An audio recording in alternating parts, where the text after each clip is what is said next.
Juil.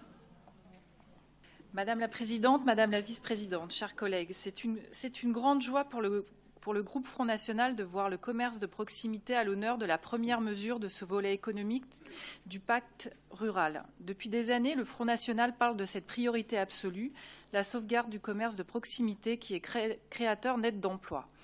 D'abord parce qu'elle place l'homme, sa créativité, son savoir-faire au cœur de l'activité économique. Ensuite, parce qu'elle contribue à la pérennisation de traditions qui sont intimement liées à l'histoire des villes et des campagnes françaises.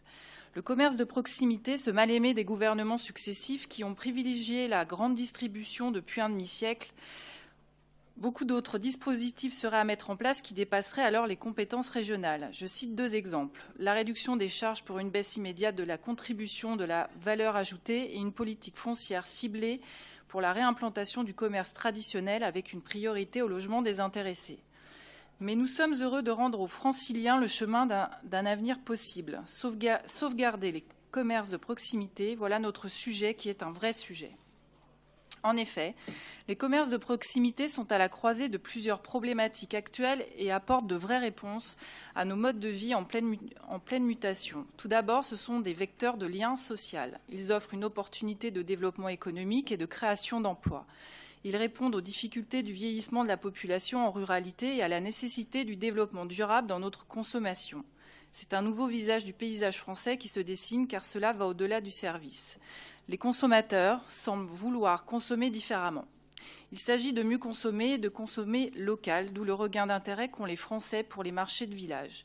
Il faut rester vigilant sur la notion de proximité car certaines professions sont exclues du dispositif d'aide, mais les uns ne vont pas sans les autres. Il faut aussi une banque, un notaire, un médecin, un guichet de poste et j'en passe, et peut-être même les aider à s'installer. Cela peut faire partie d'un autre rapport évidemment, car c'est tout cela qui permettra la véritable revitalisation du commerce rural. En effet, la nécessité d'aller retirer de l'argent liquide pour payer son panier de légumes au marché ou d'aller à la poste pour envoyer ses factures sont aussi des vecteurs de service et de proximité nécessaires à la vie d'un bourg, tout comme la sauvegarde des écoles et des services publics. Dans ce vaste chantier, le Front National en a posé les premières pierres depuis fort longtemps et nous nous félicitons que notre voix soit entendue dans le pacte rural. Je vous remercie. Alors, ce rapport pose un certain nombre de pistes qui vont dans la bonne direction. Le sujet des commerces de proximité est une des priorités du Front National depuis fort longtemps.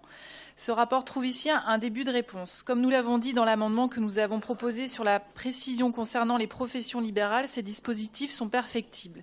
Nous voterons pour cette délibération, Madame la Présidente, parce que nous sommes soucieux de la bonne marche et du développement économique de nos communes. Je vous remercie.